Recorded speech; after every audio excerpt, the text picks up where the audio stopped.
You're watching Auto News Now. I'm Kristen Strakalaitis. On today's episode, Jamie Butters, host of the Daily Drive podcast, sat down with automotive news reporter Vince Bond Jr. to talk about Stellantis' push to promote Jeep by encouraging dealers to build separate showrooms for the brand. Vince Bond Jr., welcome back to Daily Drive. Thanks for having me. I love it. Great.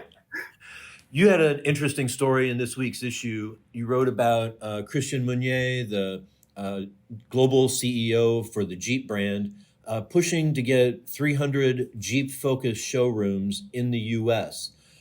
This, I think, was a little confusing, I think, for me and some other folks first hearing about that, because you've written about some spectacular Jeep-only stores in Las Vegas and places like that. How is this different from that? Is this like a second push from the corporate side, or what's going on there?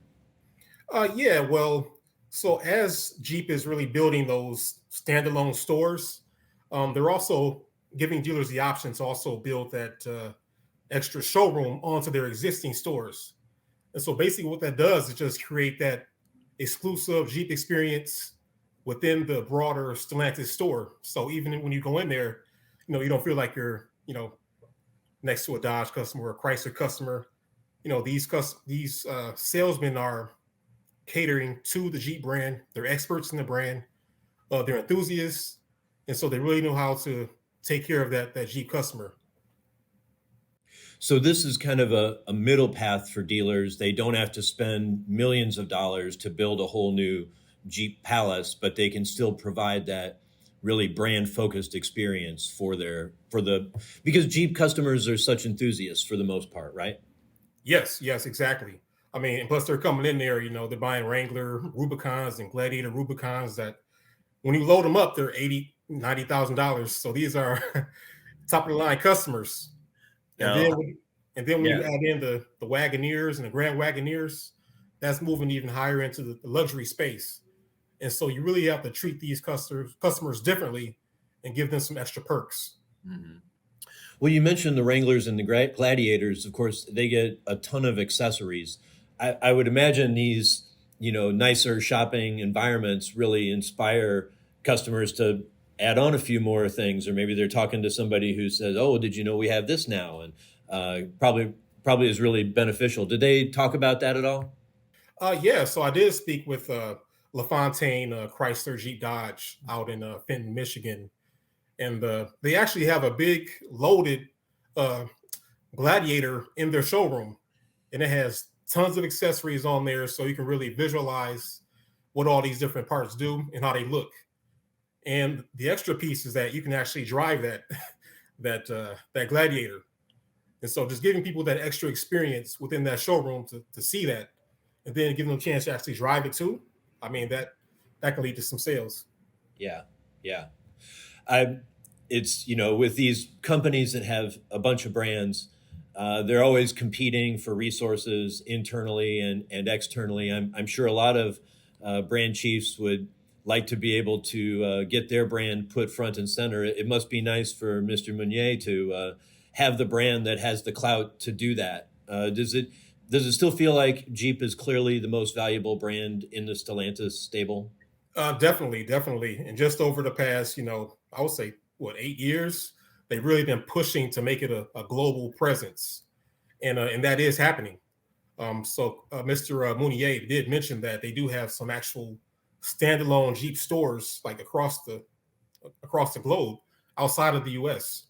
And those are doing well because they have their own Jeep experience already. And so now they're starting to do that in North America.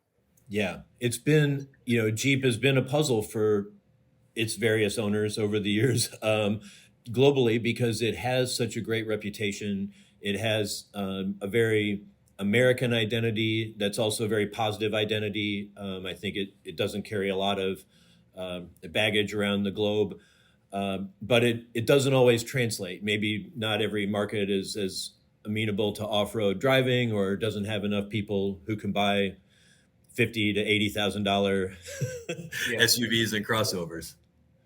Exactly. Yeah. So that's something he's really trying to work on then is taking the brand global and also taking what they learned there and bringing it back home. Yes, yes. So, what else can you tell me about that LaFontaine store in suburban Detroit? Yeah, and so their showroom is just, totally dedicated to the brand. They have Jeep insignias like on the walls. They just look really cool. Add that sort of atmosphere, to that area of the store. Like I mentioned, they have the huge, Gladiator with all the accessories there. And then in another fun touch, they have an actual vintage Wagoneer in the showroom so that customers can sort of compare it to the current models, which is a cool, I guess nod to the heritage of the brand. And they were telling me that it's a nice icebreaker because customers come in and they're having conversations about the Wagoneer at the start. They're not just coming in and saying, "Oh, hey, you want to buy a car from us?" So it's not starting with that sales conversation. It's more of a, "Hey, my parents used to drive that Wagoneer," and so you have that conversation, the icebreaker, and then from there you build that relationship, Right. and then you can move into possibly buying a car. Thanks for tuning in. Listen now to Jamie's full interview on the Daily Drive podcast, available on all podcasting platforms. Have a great day.